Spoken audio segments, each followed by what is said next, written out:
En los más de 120 años entre el motín del té de Boston y los atentados anarquistas de 1920, Estados Unidos se convirtió en una nación industrializada.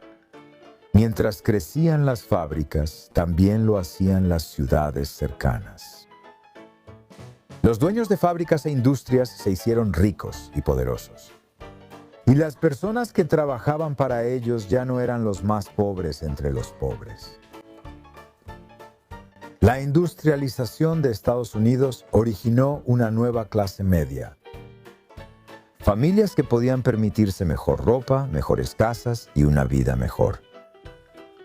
Tranvías ligeros y sistemas ferroviarios regulares, además de nuevas formas de transporte emergentes como el automóvil, hizo que las personas que trabajaban y supervisaban fábricas, tiendas y otras industrias ya no tuvieran que vivir cerca en las ciudades.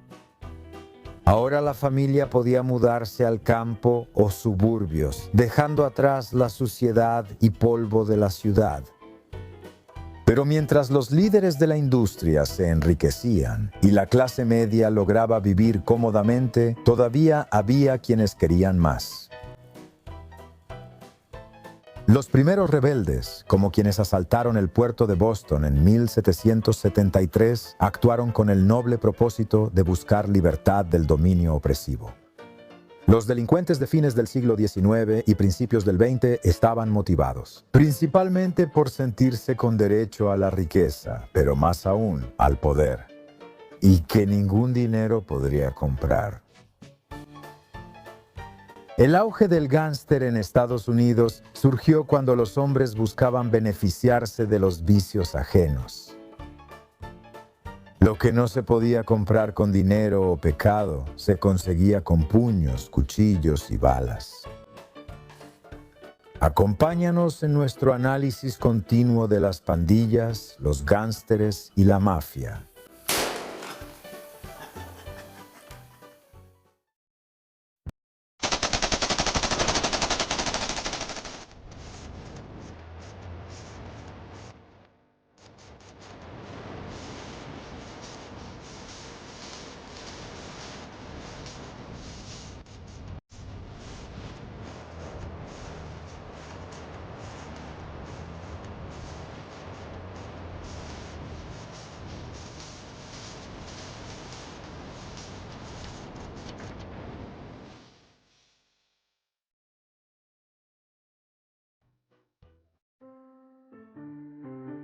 Aquí, coronada de luz, ella se encuentra, sosteniendo en sus manos extendidas el placer y la salud, con su escudo adornado posado sobre la rueda de la buena fortuna, insinuando alegrías no reveladas, mayores que la riqueza. A medida que las clases altas y medias obtenían más dinero, también ganaban más tiempo para el ocio. Ahora que viajar en tren era aún más accesible para las clases medias, comenzó el auge de los destinos vacacionales y las ciudades turísticas. En 1819, el doctor Jonathan Pitney abrió una consulta médica en la isla de Absecon, Nueva Jersey. Al notar el clima ideal en la isla, Pitney solicitó con éxito a las autoridades locales la construcción de un ferrocarril hacia la isla para establecer un balneario. Más tarde, Pitney llegó a ser llamado el padre de Atlantic City por el tesorero de la ciudad durante la época de la ley seca, Enoch L. Nucky Johnson. Para 1870 ya estaban terminados el primer paseo marítimo, la vía férrea y la carretera de peaje a Atlantic City. Y para cuando entró en vigor la ley seca, Atlantic City se autodenominaba el patio de recreo del mundo, atendiendo no solo a familias de vacaciones, sino también a importantes líderes políticos e industriales, a menudo en viajes de negocios o vacaciones, y específicamente sin sus esposas o familias. Postales y folletos de la época mostraban una imagen ideal de Atlantic City. Los textos floridos y las imágenes coloridas vendían el resort como un paraíso y servían para ocultar los turbios negocios políticos y criminales que operaban detrás de la fachada romantizada de la ciudad. Aunque la ley seca y el crimen organizado influyeron en Atlantic City, el resort seguía siendo una ciudad turística muy popular y rentable. La industria del vicio, el alcohol que fluía libremente y lo que era esencialmente el juego y la prostitución legalizados solo servían como la cereza del pastel para muchos de los clientes de Atlantic City. Desde Atlantic City, el mejor resort de Estados Unidos. Atlantic City es uno de los lugares más interesantes de Estados Unidos. No solo porque, como un resort abierto todo el año, disfruta de una temporada prácticamente interminable, sino también porque es una ciudad importante entre los municipios del Nuevo Mundo. Sus edificios públicos son elegantes. Sus intereses mercantiles son muchos. Sus escuelas e instituciones son grandes, modernas y bien gestionadas. Su cuerpo de bomberos profesional está bien equipado. Es un lugar muy deseable para vivir. Muchas personas prominentes de Filadelfia, Nueva York y otros lugares vienen a residir todo o parte del año y disfrutan de la vida en hoteles y residencias de Atlantic City. Y mientras que otros centros turísticos en todo el mundo se han conformado con copiar pasivamente, la ciudad se ha extendido y fortalecido, reconstruido y renovado hasta el presente. La estructura ahora mide 60 pies en la mayoría de los lugares y se extiende 8 millas por la playa de Absecon, desde la entrada hasta Longport, pasando por Chelsea, Ventnor y Margate City. La vida, luz y color que se ven en este paseo por la tarde son indescriptibles. Es un desfile de modas sin fin, donde todos son espectadores y parte del show. En Semana Santa es el desfile nacional de modas. La animación, la alegría y las risas contagiosas de esta multitud son irresistibles. Los grandes bazares, las coloridas tiendas de todas las naciones, las atractivas exhibiciones nacionales, la alegría desbordante de los niños jugando, las flotas de sillas rodantes, el desfile de modas perpetuo, los 1001 pequeños retazos de la vida. Y todo eso, esa gran avenida, se mezclan en un hermoso panorama de supremo disfrute y recreación. Antes de la ley seca, la ciudad ya aprovechaba las necesidades de los turistas. Atlantic City permitía no solo la venta de alcohol los domingos, sino también una industria del vicio que incluía la prostitución y el juego. Estas actividades eran ilegales en Nueva Jersey, pero los líderes locales no aplicaban las leyes. Había mucho dinero por ganar con sobornos y contrabando de alcohol. Mientras la fama del balneario crecía enormemente, incluso fuera de su industria del vicio, el estatus verdaderamente legendario de Atlantic City se logró gracias a la creación de un centro para una red criminal que suministraba licor ilegal a Filadelfia, Nueva York, Boston y Chicago. El crimen organizado en Atlantic City operó durante casi 50 años bajo el mando de un solo hombre. El 20 de enero de 1883, Enoch L. Nucky Johnson nació, hijo de Smith y Virginia Johnson, en el municipio de Galloway, Nueva Jersey. A los 3 años, Nucky se mudó con su familia a Mays Landing, cuando su padre, Smith Johnson, fue elegido alguacil del condado de Atlantic. Desde pequeño, Nucky vio cómo su padre usaba la política para beneficio propio. De hecho, Smith Johnson estableció el patrón de corrupción y crimen organizado que Nucky usaría en su ascenso para convertirse en uno de los jefes más poderosos de su época. Para eludir las leyes electorales que establecían que ningún alguacil podía sucederse a sí mismo después de una nueva elección, Smith Johnson llegó a un acuerdo con un socio, Sam Kirby. Por un periodo, Johnson serviría como alguacil y nombraría a Kirby como su adjunto. Después, Kirby sería alguacil y Johnson su adjunto en el siguiente periodo.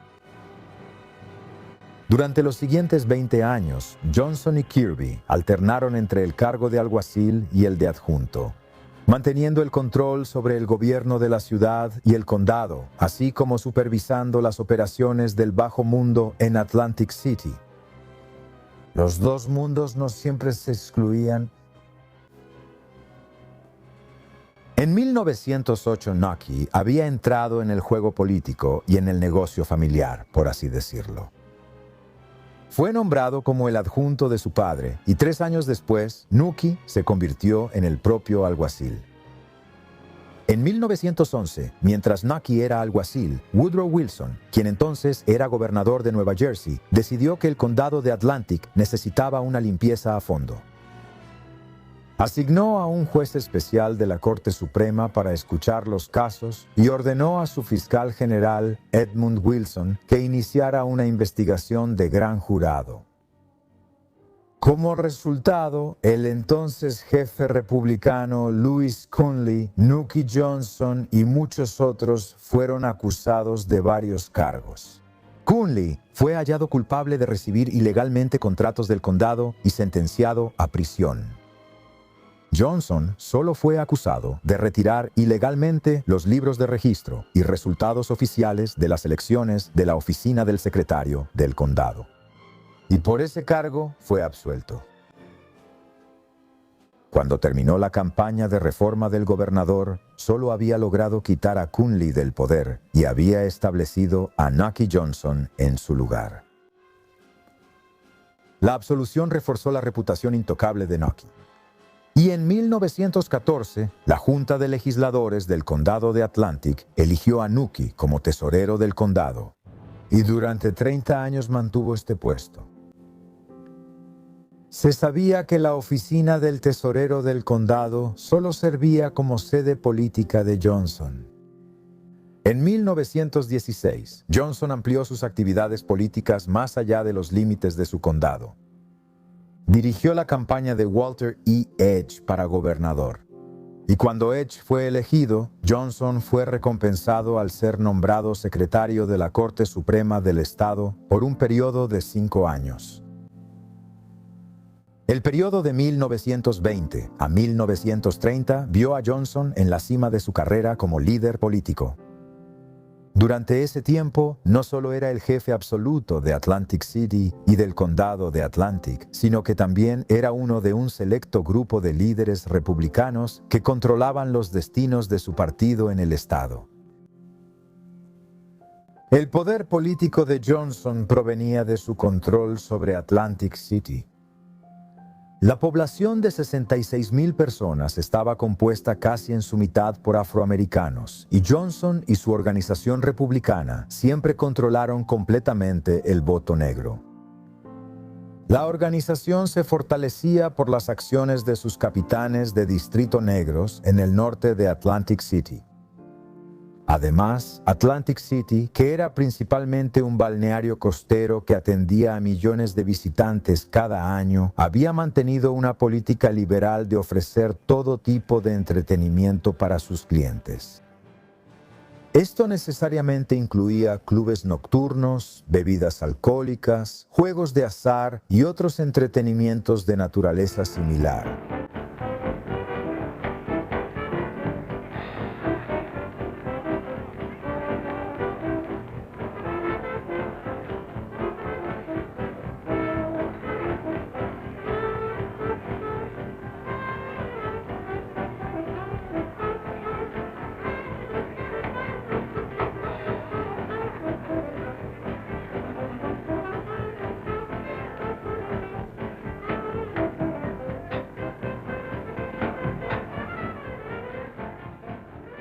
Pero se ha reunido un gran ejército de infractores de la ley, financiado a una escala colosal, pero muchos de nuestros mejores ciudadanos, al considerar esto como una infracción de sus derechos privados, han ignorado abierta y descaradamente la 18ª enmienda que como resultado inevitable el respeto por todas las leyes se ha reducido enormemente. Pero el crimen ha aumentado como nunca antes. He llegado lenta y renuentemente a creer. Derogar significa rendirse ante los criminales y corruptos que ahora desafían y violan la ley. El camino hacia la grandeza nacional y la prosperidad duradera no pasa por la cervecería, la destilería y la cantina. La observancia y la aplicación, no la derogación, deben ser el programa de Estados Unidos para el futuro. Estas actividades, por supuesto, atrajeron a muchos personajes del bajo mundo. Y cuando la necesidad lo requería, Johnson solía contar con muchos apostadores, prostitutas y otros tipos indeseables para emitir votos ilegales a favor de sus candidatos y reforzar el voto de los negros. Además, Johnson, gracias a su clientelismo, obtuvo el control de un bloque considerable de votos, compuesto por todos los empleados del condado y la ciudad, sus familias y amigos. Por supuesto, mantener una organización política de este tipo requería gastar enormes sumas de dinero, mucho más de lo que daban las contribuciones voluntarias o las cuotas de los miembros del Club Republicano. Johnson obligó a empleados de la ciudad y condado a donar para mantener la organización. Pero principalmente engrasaba los engranajes de su maquinaria con fondos obtenidos a través de la corrupción en varios negocios ilícitos, como el juego, el contrabando de alcohol y la prostitución. Durante la ley seca, Atlantic City estaba plagada de bares clandestinos. Los ingresos ilegales de Johnson de contrabandistas y bares clandestinos eran enormes. Durante este periodo, la corrupción en contratos de carreteras, permisos de construcción y obras de todo tipo era considerable. En 1935, aunque Nucky tenía muchas amantes, vivía abiertamente con una actriz llamada Florence Osbeck.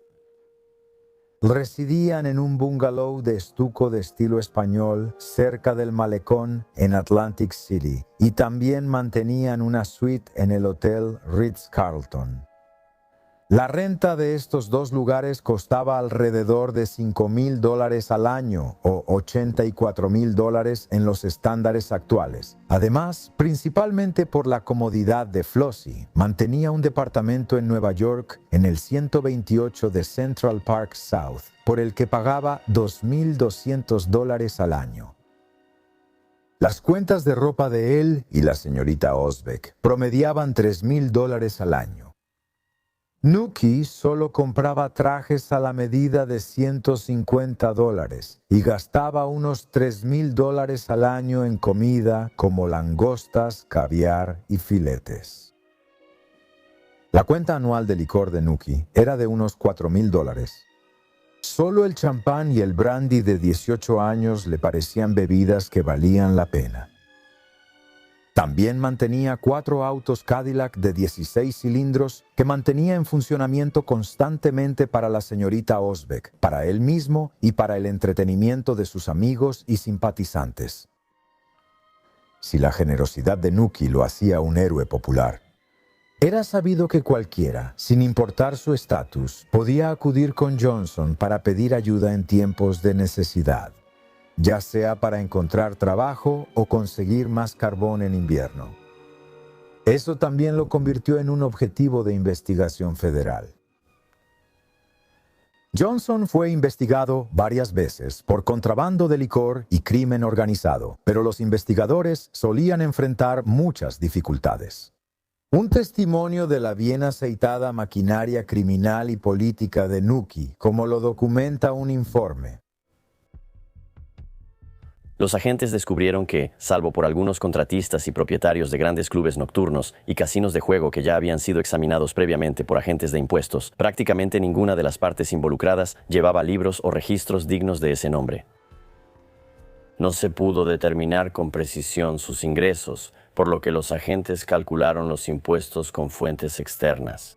La autoridad absoluta de Johnson durante un periodo de 30 años y su aparente inmunidad ante investigaciones previas habían convencido a todos en Atlantic City de que él podía encargarse de cualquier cosa y de todo. En todas las investigaciones, los agentes del Tesoro notaron que los contribuyentes guardaban silencio para proteger a Johnson, confiando en que él solucionaría todo. Este estado mental iba más allá. La corrupción de la maquinaria de Johnson llevó a muchos investigados a mentir a los agentes y, como se verá después, incluso a perjurarse, intimidar testigos, manipular jurados y obstruir la justicia en procesos federales, como solían hacer en los tribunales de Nueva Jersey. Al final, los investigadores pudieron acusar a Nucky por evasión de impuestos sobre las sumas asombrosas que Johnson recaudó de los dueños y operadores de casas de juego y burdeles ilegales.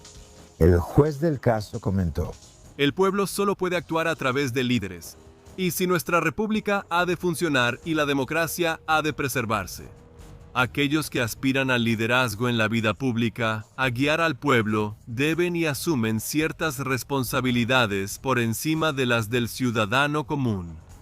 Ciertamente, una de esas responsabilidades, la más alta y fuerte, es ser ejemplar en materia de obediencia a la ley. Como lo veo, este acusado tenía una responsabilidad especial, como quizá el ciudadano más destacado de su comunidad, al ser ejemplo para quienes guiaba. En esa responsabilidad no ha sido ejemplar en obedecer las leyes. Por otro lado, el jurado ha determinado, y creo que con razón, que él les dio un ejemplo de engañar y defraudar al gobierno, lo cual es, por decirlo menos, impactante. En julio de 1941, Nucky Johnson fue declarado culpable y sentenciado a 10 años en una prisión federal y multado con $20,000. El senador estatal Frank Hap Farley sucedió a Johnson, manteniendo su mando desde 1942 hasta 1972, ejerciendo su poder como senador estatal. Mientras Hap supervisaba el imperio que Nucky había creado, su propio poder solo se extendía al ámbito político. Como señaló un columnista, el poder de Nucky era absoluto. Más tarde, los cargos por evasión de impuestos serían utilizados una vez más para atrapar a uno de los gánsteres más notorios, un antiguo colega y confidente de Nucky Johnson, Al Capone. Si bien vicios como el juego y la prostitución eran accesibles gracias a hombres como Nucky Johnson, lo que abastecía a la clientela de Atlantic City con su suministro aparentemente interminable de alcohol, eran barcos que hacían viajes diarios hacia y desde países del Caribe y otras naciones insulares frente a la costa de Estados Unidos, como Bermudas y Bimini. Durante la ley seca, el contrabando de licor y el tráfico de ron eran tan rentables como negocios legales. A veces mucho más rentables. El término bootlegging se cree que se originó durante la Guerra Civil, cuando los soldados contrabandeaban licor y otras bebidas alcohólicas al campamento, ocultándolas en sus botas. El contrabando de ron inició en la ley seca, cuando barcos de Bimini surtían a bares clandestinos de Florida con ron barato. La ganancia era baja porque, aunque el ron era barato, los altos costos del viaje y el riesgo de ser capturados e ir a la cárcel lo dificultaban. Pronto, whisky, ginebra y champán comenzaron a llegar a los barcos contrabandistas de ron. Y así comenzó una red de distribución que llegaba a ciudades importantes como Nueva York, Boston y Chicago, y también entre ellas, donde la ganancia por botella de licor era 10 veces mayor o más. Durante la ley seca, las aguas internacionales iniciaban a 3 millas náuticas de la costa de Estados Unidos. Allí, filas de barcos esperaban a sus clientes cargados con cajas de licor ilegal, muchas de ellas ya consignadas a sindicatos criminales.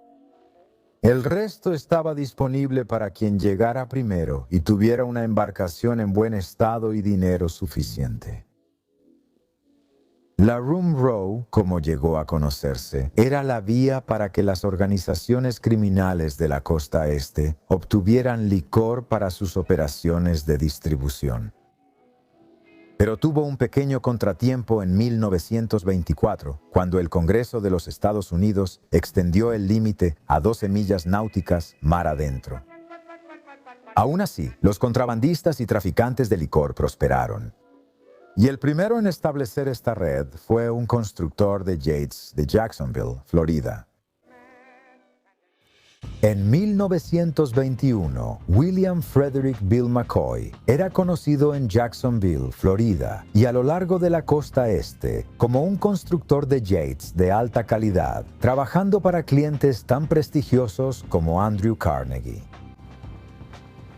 Su servicio de lanchas a motor y astillero se había hecho famoso no solo por la calidad de los barcos que producían, sino también por la honestidad de McCoy y su trato justo como hombre de negocios. Abstemio y admirador de John Hancock, anterior a la Revolución, el padre de McCoy había servido en la Marina de la Unión durante la Guerra Civil, irónicamente como parte del bloqueo marítimo contra los Estados Confederados. Sin embargo, cuando un conocido adinerado le ofreció a McCoy la oportunidad de capitanear un envío de licor ilegal desde las Bahamas por una generosa tarifa diaria, McCoy empezó a entender que la ley seca ofrecía a los marineros experimentados una oportunidad muy lucrativa. McCoy compró su primer barco para contrabando de ron, el pesquero de Gloucester de 90 pies, Henry L. Marshall, por $10,000. Antes de que McCoy viajara a Nassau por su primer cargamento, ya había hecho un trato con otro contrabandista. 1,500 cajas de licor a Savannah a $10 por caja. El Henry L. Marshall ya se había pagado solo antes de que se entregara su primer cargamento oficial. La Guardia Costera construyó o adaptó más de 200 patrulleras para capturar y hundir contrabandistas de licor, siendo la mayor clase de patrulleras hasta la Segunda Guerra Mundial. Las embarcaciones rápidas y sus cañones de 6 libras capturaban contrabandistas, pero un sistema judicial saturado permitía que los barcos se subastaran rápidamente. Y a menudo eran utilizados de nuevo como barcos contrabandistas de licor apenas semanas o incluso días después. Uno de los casos desalentadores que halló la Guardia Costera fue el remolcador Underwriter, incautado 4 veces en un año por sus patrullas. 3 veces se encontró licor a bordo. Sin embargo, cada vez el remolcador era liberado bajo fianza y volvía a su negocio ilícito. A la dificultad se agregaba el alto costo de aplicar la ley seca. Además de la pérdida de ingresos fiscales por las innumerables cajas de alcohol ilegal, según una estimación, en 1927, el presupuesto operativo del Servicio de Prohibición y la Guardia Costera superaba los $25 millones. Los costos nacionales de la aplicación de la ley, procesos judiciales y encarcelamientos alcanzaron miles de millones. Si la frustración y el desprecio por la ley se veían incluso a nivel federal, la aplicación de la ley a nivel local podía considerarse 10 veces más corrupta. Los alguaciles y policías solían servir a sindicatos criminales o ser sobornados por altos funcionarios. Jefes como Nucky Johnson, quienes recibían grandes sobornos por la venta de licor ilegal y otros vicios. Los defensores de la ley seca decían que el licor causaba crimen y destruía la moral y valores. Pero el flagrante desprecio por la ley y el orden planteaba preguntas difíciles para personas de ambos lados del debate. ¿Estaban mejor los estadounidenses ahora que el licor era ilegal? ¿Cómo podía estar seguro su estilo de vida si los gánsteres lucraban con el comercio ilegal y la policía estaba controlada por pandillas y políticos corruptos?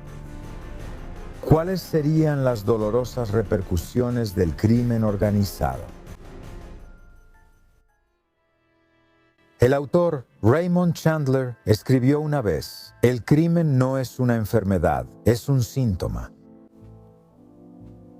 Nunca la enfermedad fue tan pronunciada como lo fue en Five Points, Manhattan, a finales del siglo XIX y principios del siglo XX. Lo que alguna vez fue un vecindario respetable pronto cayó víctima no solo de tensiones raciales y contaminación industrial, sino también de la pobreza, específicamente esa pobreza provocada por el alcoholismo, el abuso de drogas y la prostitución. Los hombres que se organizarían para controlar y difundir estos vicios también lucharían ferozmente por el territorio. Las pandillas rápidamente convirtieron el vecindario de clase media en una zona de guerra plagada de crímenes. Ya en la década de 1840, los turistas estaban horrorizados por las condiciones terribles que dejaban el vicio y la violencia. La calle Miserable nos lleva a una plaza de casas leprosas, algunas accesibles solo por escaleras de madera destartaladas afuera. ¿Qué hay tras este difícil tramo de escaleras? Sigamos y entremos en Five Points. Este es el lugar con caminos estrechos que se desvían a derecha e izquierda y apestan a suciedad e inmundicia. Las vidas aquí dan los mismos frutos que en otros lugares. Los rostros toscos e hinchados en las puertas tienen sus equivalentes en casa y en todo el mundo. La depravación ha hecho que las casas parezcan viejas antes de tiempo. Mira cómo las vigas podridas se están cayendo y cómo las ventanas remendadas y rotas parecen mirar con disgusto, como ojos que han sido lastimados en incursiones de borrachos. Muchos de estos cerdos viven aquí. ¿Se han preguntado por qué sus amos caminan erguidos y hablan en vez de andar en cuatro patas y gruñir?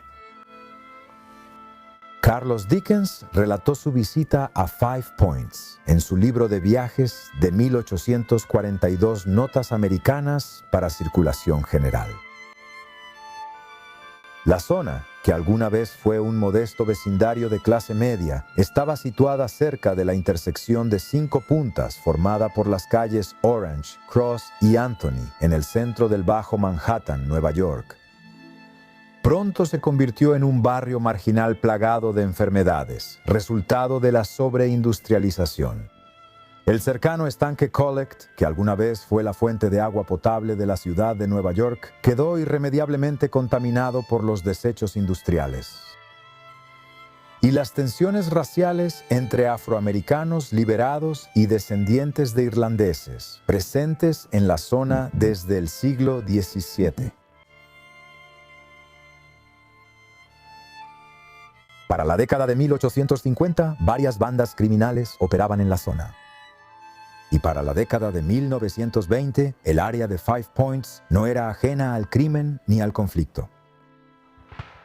Los disturbios antiabolicionistas de 1834 y los disturbios por el reclutamiento de 1863 ocurrieron en este barrio asediado, y se creía que ambos surgieron de pandillas irlandesas que temían la competencia laboral de los afroamericanos liberados.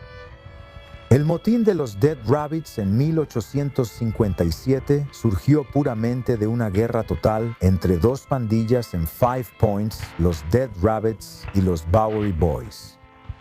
¿Quiénes contaban entre sus filas al infame Bill el Carnicero? Cuando los Dead Rabbits asaltaron y saquearon la sede de los Bowery Boys, lo que siguió fueron casi 3 días de disturbios y saqueos, no solo por parte de las dos facciones en guerra, sino también de pandillas criminales de todo Nueva York. Cerca de 1000 miembros de pandillas salieron a las calles, peleando cuerpo a cuerpo con armas de fuego, piedras y garrotes.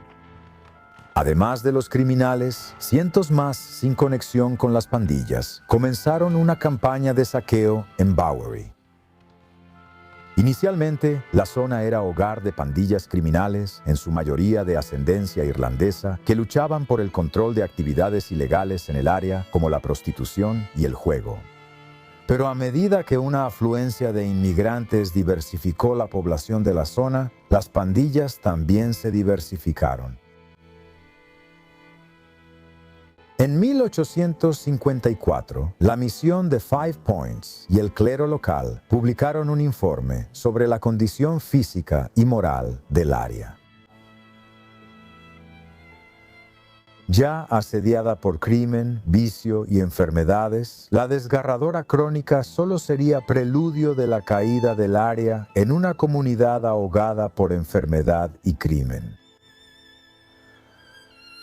Aunque la pandilla de Five Points era conocida por su brutalidad absoluta en las calles y en las peleas con pandillas enemigas, también fueron una de las primeras organizaciones criminales en establecer una red a nivel nacional. Por el gran sentido de negocios de Johnny Torrio, fundador. El segundo de Paul Kelly, cuyo imperio creció hasta Chicago, donde después lideró el Outfit de Chicago. Otro miembro de la banda Five Points con el tiempo llegaría a convertirse en el gángster más poderoso e influyente del país. Solo hay dinero, no bueno ni malo. Detrás de cada gran fortuna hay un crimen. Del 13 al 16 de mayo de 1929 se realizó una conferencia en Atlantic City. Su objetivo era consolidar y avanzar en los planes para la creación de un sindicato nacional del crimen. El jefe criminal judío Meyer Lansky se casó a principios de ese mes y Nucky Johnson y otros líderes del bajo mundo convencieron a Lansky de que Atlantic City sería el lugar perfecto para mezclar negocios y placer. Después de todo, la ciudad había estado haciendo exactamente eso durante más de 30 años. Llegaron representantes de las mafias judía e italiana desde lugares tan lejanos como Nueva Orleans y Florida, junto con pesos pesados de Chicago, como Al Capone, y de Nueva York, como Salvatore Luciano, mejor conocido como Charles Lucky Luciano. Al crecer en la pandilla Five Points y luego trabajar para el notorio apostador Arnold Rothstein, Luciano aprendió a dedicar su vida al crimen, pero manejarla como un negocio legítimo.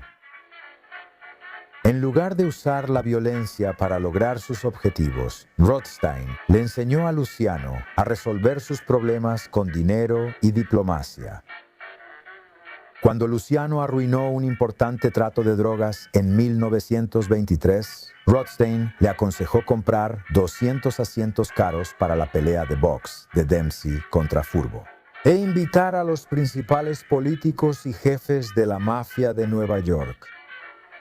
La estrategia dio resultado y Luciano restableció su impecable reputación.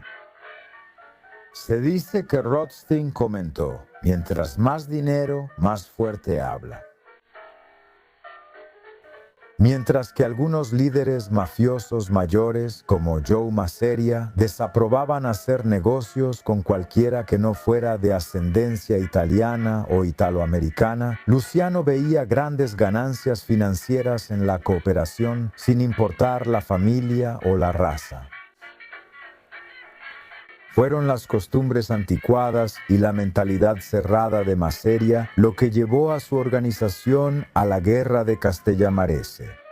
Una feroz rivalidad entre organizaciones de Chicago, Detroit y Nueva York causó la muerte de 60 gángsteres y dejó al rival de Masseria, Salvatore Maranzano, para declararse a sí mismo el capo di tutti capi, o jefe de todos los jefes.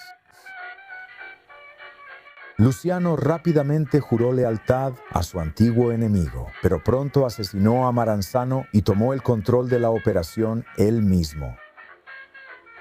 Trabajó rápido para dejar el título de jefe de todos los jefes usando ideas de la conferencia de Atlantic City. Fue uno de los fundadores de la comisión, integrada por representantes de las 5 familias de Nueva York y el líder de la organización de Chicago.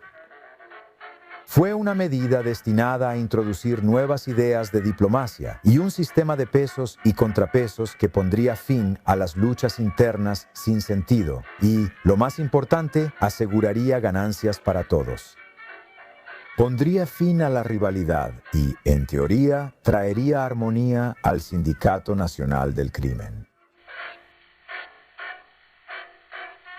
No hay un jefe de jefes, y lo rechacé frente a todos. Si alguna vez cambio de opinión, tomaré el título. No dependerá de ti. Ahora trabajas para mí y no planeo retirarme. No quiero oír esto otra vez o perderé la paciencia.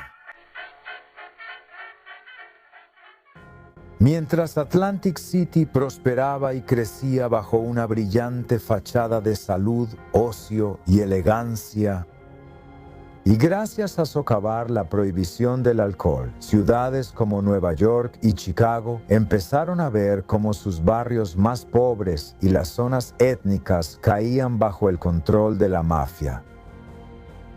La red criminal que se extendió desde Atlantic City hasta Filadelfia, Boston, Nueva York y Chicago dio paso a un sistema de corrupción casi universal, incluso en algunos de los niveles más altos de cargos políticos. Las comisiones ilegales y el lucro proveniente del vicio y otras actividades criminales hicieron que las fuerzas del orden y los funcionarios legislativos hicieran la vista gorda ante la violencia y el caos personal. Eso fue el resultado directo de la actividad de la mafia, enriqueciendo a algunos mientras empobrecían a las clases bajas y a la nueva clase media. Era un sistema que asfixiaba a las comunidades con drogas peligrosas y alcohol mal elaborado, incluso venenoso, y contribuyó a la ruina financiera de muchas familias y fue un factor que causó la Gran Depresión. Aunque los gánsteres aterrorizaban comunidades, también fueron venerados como héroes populares. Estos gánsteres daban a la gente lo que quería. Y con un sistema tan hermético en funcionamiento, los gánsteres podían controlar sus operaciones ilegales con eficiencia e inmunidad. Los funcionarios eran fácilmente comprados o eliminados. Y ahora que las pandillas de Estados Unidos estaban organizadas, parecía no tener fin. Tras el fin de la ley seca, el Sindicato Nacional del Crimen siguió prosperando gracias a los vicios de los estadounidenses. Tenemos whisky, vino, mujeres, música y tragamonedas. No lo niego ni me disculpo. Si la mayoría de la gente no los quisiera, no serían rentables ni existirían.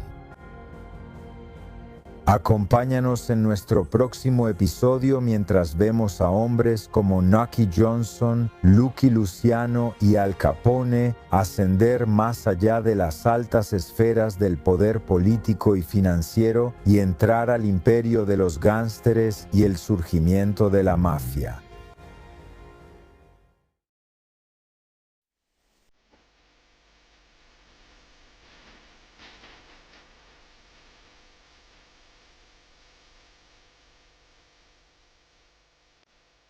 Gracias por vernos. Si te gustaría ayudarnos a producir más contenido histórico interesante como este, por favor dale like, comenta abajo y comparte este video con otros aficionados a la historia. Y no olvides suscribirte para mantener viva la historia.